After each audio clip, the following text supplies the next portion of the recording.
Go ahead. We're going to go to Monty, middle third row.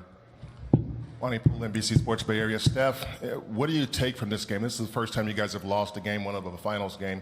What are the good and bad things you take from this specific game?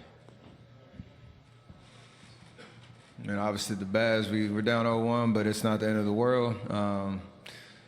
You know, new experiences for us all the way through, but you know, we've proven our resiliency and ability to win games that we need to, and kind of answer the bell and learn from, you know, nights like tonight. So key call-outs are, you know, fast break points that they got, whether it was a make or a miss for us. You know, a couple of sloppy turnovers that really didn't kill us, but just added to, you know, their momentum. And, you know, obviously Pascal had an amazing game. He pretty much found a bucket wherever he was at. And we got to do, all five guys got to do a better job of just being physical, being alert, and we'll be all right. Left side in the back on the aisle. Go ahead, Nick. And following up on that, this is the first time since Steve's been coach that you guys dropped game one. What do you think changes, if at all, from a mindset perspective for y'all dropping into an early hole like this? Nothing really. I mean, you know, it was a great atmosphere out there. They obviously played well, but our confidence remains the same. And block out all the noise about how, you know, what these are first and this and that, and kind of the doubt around it, you know, around our team. It's just come out and play hard, you know, get game two, and take it from there. So I like the vibe that, I say it a lot, but I like the vibe that we had in the locker room in terms of everybody focusing on what they need to do differently, and the overall energy, you know, bump that we need to have, and then you know, go steal game two. Right side front row, Mark.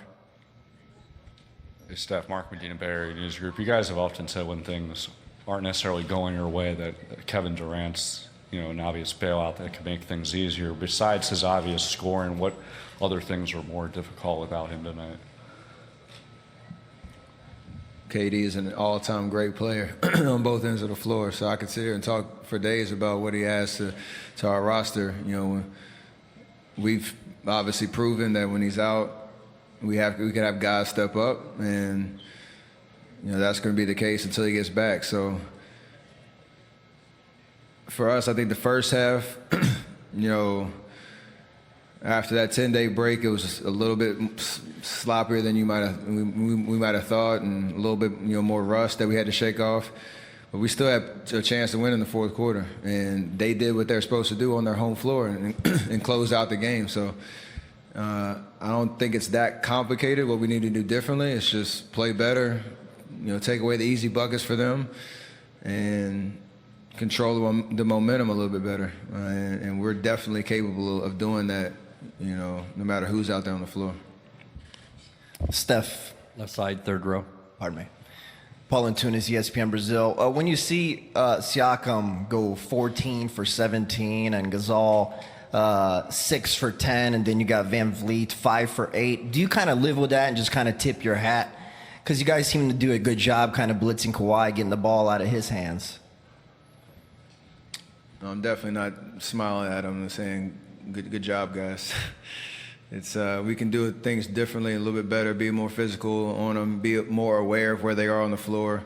Obviously, Kawhi is the nucleus of what they do, and like you said, we did a good job on him, but we have to keep doing a good job on him.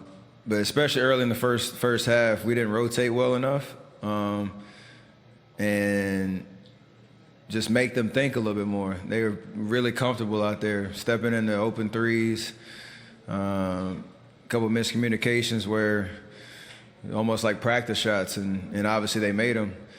So defensively, overall, we can do a lot better job, as well as some of the good things that we did. Fourth row in the middle, Kayla. Steph, Kayla Gray, TSN. I mean, outside of the break, you guys don't really have that much tape to work off of with this Raptors team. I mean, I know you're very familiar with Kawhi Leonard. Did you think that posed a challenge as well? Yeah, I mean, the 2 games we had in the regular season, there's guys missing both nights and what have you, but I'm sure they're in the same situation, not really expecting or knowing what to expect. So at the end of the day, they outplayed us. Like, there's no other way to kind of say it. They did what they were supposed to do and took care of home court on the first game. And, you know, no matter what, you know, our sights were coming in, it's a long series, and to game 2 is an opportunity for us to right the wrongs and get a big win and go back home. Final question, left side, second row, Mark. Steph, on the left, Mark Schwartz, ESPN. Draymond said the loss and Siakam was on him. He called Siakam, he said he's become a guy, meaning I respect his game. What did Siakam show you guys in this game that perhaps might have been even over what you thought he was capable of?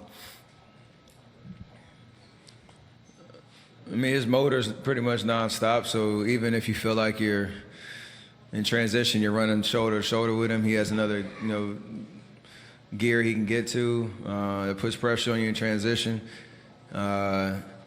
He showed that, you know, pretty much all season, but tonight, especially when he puts the ball on the floor, he's pretty composed, knowing what he's trying to do with it, and obviously great at finishing, no matter, you know, where it is around the paint. He knocked down 2 threes, which was you know, big for him to keep the momentum going. But at the end of the day, like Draymond said, you know, it starts with the one-on-one matchup, but you can't give him any dare shots, and you can't give him any straight line drives to the basket. And that's just an effort thing that we all can be more mindful of, because at the end of the day, it's not just going to be Draymond guarding him the entire game. So, you know, he played well, and we got to do something about it. Thank you, Steph. Kawhi is next.